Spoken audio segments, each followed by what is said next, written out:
श्री राम विजय कथासार अध्याय 36 राम राज्याभिषेक। या अध्यायाचे नित्य श्रवण अथवा वाचन केल्यास आरोग्य सुधारेल, दीर्घ आजाराचे निरसन होईल। चला तर अशा या दिव्य अध्यायाला सुरुवात करूया। श्री गणेशाय नमः। नंदीग्रामात सुखसोहळा चालला होता। अयोध्येतील सर्व लोक श्रीरामांना भेटण्यासाठी आले होते।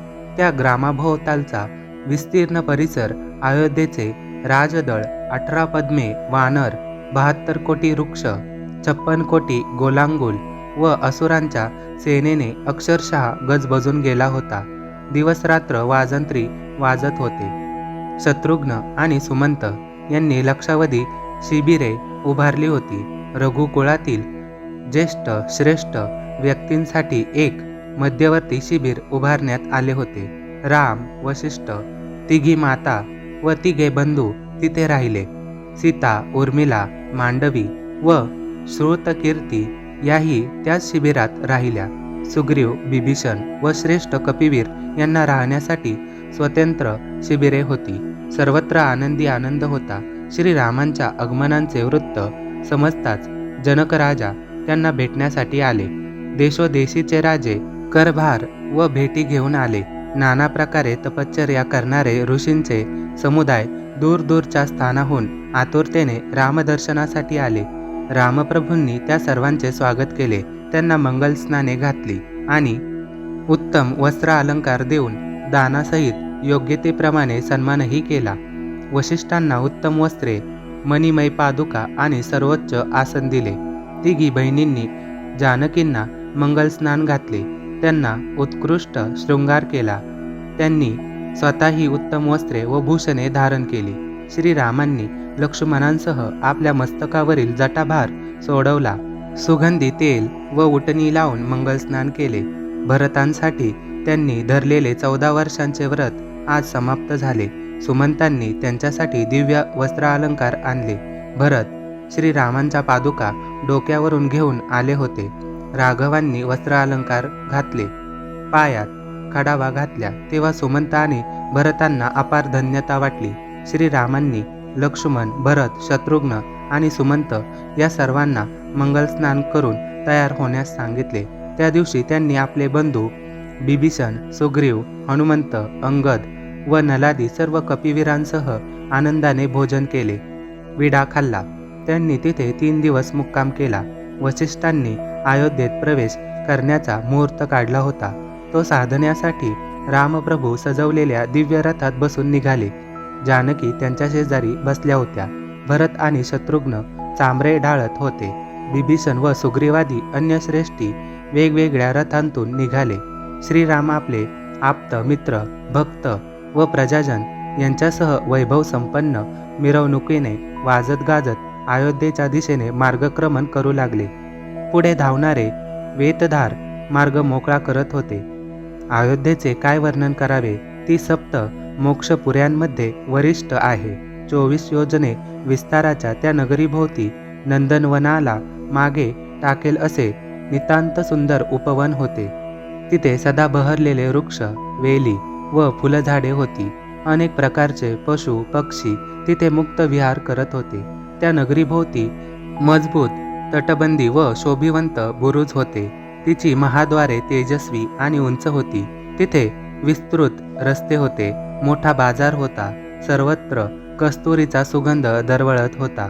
सुबक प्रासाद होते, उंच देखणी नक्षीदार गोपुरे होती आणि घरोघरी अष्टमहासिद्धी व नवनिधींचा वास असल्याचे स्पष्ट जाणवत होते। तिथे विशाल मंडप होते, धर्मशाळा होत्या, देवालये होती, छात्रालये होती। तिथे मृत्यू, रोग, दारिद्र्य, दुःख, दुर्बुद्धी, पाप, शोक, निंदा यांना थाराच नव्हता। तिथे सर्वत्र सुख, शांती, समृद्ध, यश, ऐश्वर्य व भावभक्ती नांदत होती। तिथे मूर्तिमंत पुण्यच वास करत होते। पूर्वद्वारी गणेश आणि सरस्वती यांची पूजा करूनच श्रीरामांनी नगरात प्रवेश केला। त्यांच्या रथामागे रथांची मोठी मालिका चालली होती। अवघी अयोध्या गजबजून गेली होती। मंगलवाद्य वाजत होती। सुवासिनी ठिकठिकाणी त्यांना औक्षण करत होत्या। कोणी अक्षदा टाकत होत्या तर कोणी लिंबलोन उतरून टाकत होत्या. असंख्य स्त्रियांनी त्यांना गोपुरांवरूनच पंचारतीने ओवाळले. त्यांच्या दर्शनासाठी लोकांची प्रचंड झुंबड उडाली होती. सारे नगर आनंदाने फुलून गेले होते. तेव्हा अयोध्येचे वैभव आणि अयोध्यवासियांचे श्रीरामांवरील उत्कट प्रेम पाहून बिभीषण, सुग्रीव व सर्व कपिवीर आश्चर्य करू लागले. तो सुखसोहळा पाहून देवही पुष्पवृष्टी करू लागले. श्रीरामांनी प्रासादात प्रवेश केला. देवघरात जाऊन कुलदेवतांचे दर्शन घेतले आणि देवांना पुष्पांजली वाहिली. त्यावेळी सुग्रीव आणि बिभीषण सातत्याने त्यांच्याबरोबरच होते. शत्रुघ्न आणि सुमंत यांनी अयोध्येत आलेल्या राजांच्या सेना, वानर व असुर या सर्वांचा मान सन्मान केला. कुलगुरू वसिष्ठांनी राज्याभिषेकाची संपूर्ण तयारी केली. श्वेतचामर, श्वेतछत्र, श्वेतहत्ती, श्वेत घोडे, 4 समुद्रांचे जल, 5 प्रकारची पाने, 7 प्रकारच्या मूर्तिका हे सर्व जमवले. सभामंडप सजवला. त्यात दिव्य सिंहासन ठेवले. सर्व विद्वान आणि राजे यांना आमंत्रित केले. वसिष्ठांनी रघुनाथांना राज्यपद स्वीकारण्याची विनंती केली. तेव्हा भरत म्हणाले, दादा, तुमची 14 वर्षांची तपश्चर्या आज सफल झाली. आता या सिंहासनावर बसून राजाचा कारभार बघा. याचकांना दाने देऊन संतुष्ट करा. वसिष्ठांनी राघवांना मंडपात आणले. त्यांना जानकींसहित सिंहासनावर बसवले आणि वेदमंत्रांनी यथाविधी अभिषेक केला. त्यावेळी पीतांबर नेसलेले, दिव्य अलंकार, मुकुट, कुंडले व कौस्तुभमणी धारण केलेले रामप्रभू खूपच शोभून दिसत होते. जानकींचे दिव्य सौंदर्य पाहून सर्व लोक दिपून गेले होते. राजांनी शुभ आशीर्वाद म्हणून रामरायांच्या भाळी अक्षदा लावल्या. शुभमुहूर्त पाहून राम जानकींवर छत्र उभारण्यात आले. त्यावेळी सर्व वाद्यांचा एकच गजर झाला. जय जयकाराच्या निनादांनी आसमंत भरून गेला. देवांनी पुष्पवर्षाव केला. सर्व राजांनी करभार अर्पण केला आणि विविध भेटवस्तू दिल्या. ते सर्वजण हात जोडून सभामंडपात उभे राहिले. त्या मंगलप्रसंगी रामप्रभूंनी याचकांना अपार दानधर्म केला. ब्रह्मवृंदांना गो, अश्व, गज, सुवर्ण, रजत, मानके, रत्ने, भूमी अशी अनेक दाने दिली. राज्याभिषेकाचा तो आनंद सोहळा 16 दिवस चालला होता. त्यावेळी अनेक कलावंतांनी तिथे येऊन आपले कलाकौशल्य सादर केले. तिथे खाणे, पिणे, मनोरंजन अशी सर्वच बाबतीत मोठी धामधूम होती. श्रीरामांनी लक्ष्मण, भरत, शत्रुघ्न व सुमंत यांना युवराजपद दिले. आलेल्या राजांना उत्तम भोजन आणि वस्त्र अलंकारांचे आहेर दिले. संतुष्ट झालेली ती नृपमंडळी त्यांचे गुणगान करत मोठ्या आनंदाने स्वदेशी परतली. रामरायांनी सुग्रीव आणि बिभीषणांना आग्रहपूर्वक महिनाभर अयोध्येतच ठेवून घेतले. रामचंद्र सिंहासनावर बसले म्हणून त्यांच्या बंधूंना खूपच आनंद झाला होता. भरत आणि शत्रुघ्न त्यांच्यावर भावभक्तीने चांबरे ढाळत असत. ते पाहून कैकेयींना अतिशय दुःख होत होते. म्हणून त्यांनी वसिष्ठांना बोलवले व म्हणाल्या, भरत अतिशय दरिद्री आहेत. त्यांच्या रूपाने माझे पूर्व पापच फळास आले आहे. ज्यांना गादीवर बसलेले पाहण्याची मला दुर्दम्य इच्छा होती, त्यांनाच रामचंद्रांची सेवा करताना पाहून मला अतिशय वाईट वाटते. असह्य वेदना होतात. मी काय करू? वसिष्ठांना राग आला. ते म्हणाले, मूर्ख राणी, तुम्ही दशरथांचा प्राण घेतलात.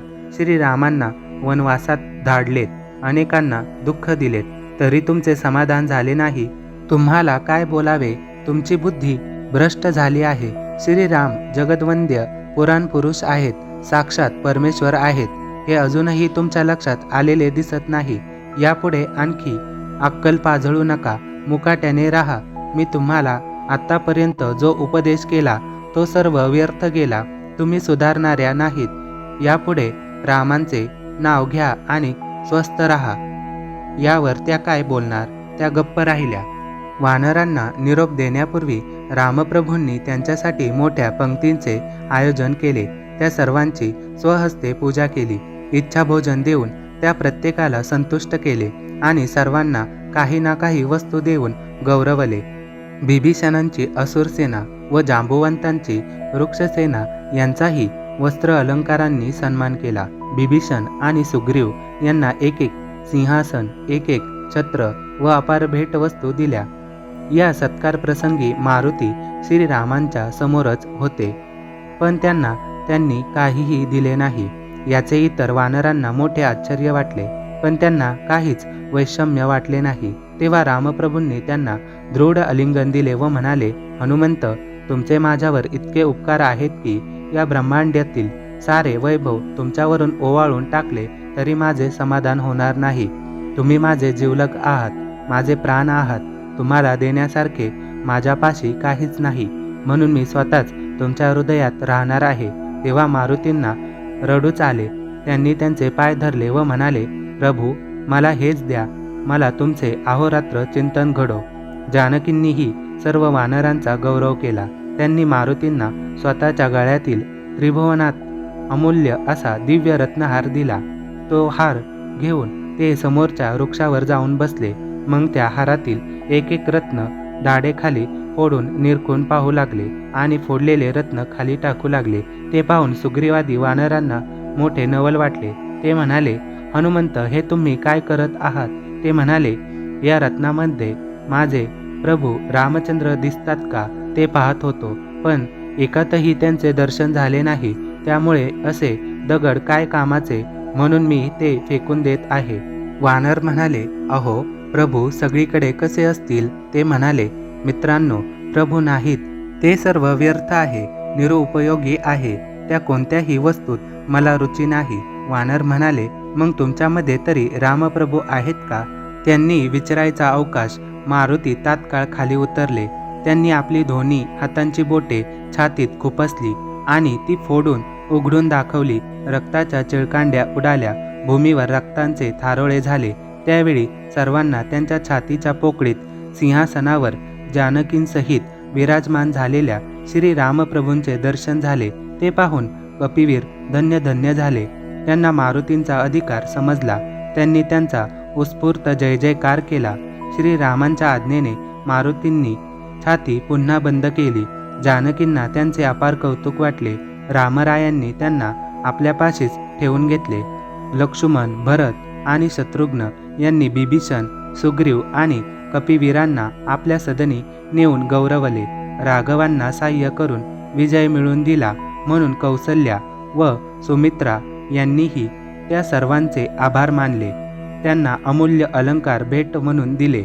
भरतांनी त्यांना कैकेयींची भेट घेऊ दिली नाही.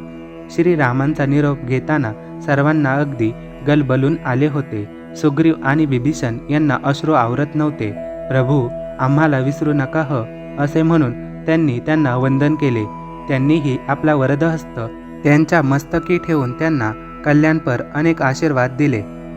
दोघांनी रघुनाथांना प्रदक्षिणा घातली. त्यांनी नगरवेशीपर्यंत जाऊन त्या सर्वांना निरोप दिला. त्यांना साष्टांग वंदन करून कपिवीर आणि असुर दक्षिणेकडे निघाले. किष्किंधेमध्ये सुग्रीवांनी बिभीषणांचा सन्मान केला आणि उत्तम पाहुणचार करून त्यांना निरोप दिला. दोघेही रामकृपेने प्राप्त झालेल्या राज्याचा कारभार पाहू लागले. रामप्रभूंनी राज्यव्यवस्था चोख ठेवली होती. त्यांनी गोब्राह्मण, प्रजाजन, ऋषी, मुनी सर्वांना सुखी केले. वशिष्ठ, विश्वामित्र, अगस्ती असे सर्व श्रेष्ठ ऋषी अयोध्येत राहण्यासाठी आले. रामराज्यात नित्य आनंद सोहळाच होता.